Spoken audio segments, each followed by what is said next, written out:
प्रभुको वचनले यसरी भन्छ, जब पेन्टिकोस्टको दिन आयो नि, तिनीहरू सबै एकै ठाउँमा भेला भएर नि गीत गाएकै, आराधना गरेकै, प्रशंसा गरेकै अनि पर्खिरह्यो।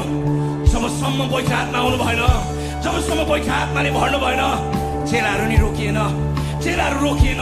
जबसम्म स्वर्ग उक्रिएन, उनीहरूले पर्खेकै पवित्र आत्मालाई पुकारा गरेकै उनीहरू थाकेन। तर उनीहरूले एक कुरो भनेकै, एक कुरो उहाँको नाउँलाई उसालेकै, एक कुरो पर्खेकै, एक कुरो पुकारा गरेकै। यो बेलुकी हामी रोकिँदैनौँ।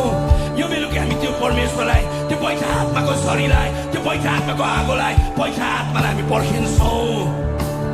आउनुहोस् न, अझै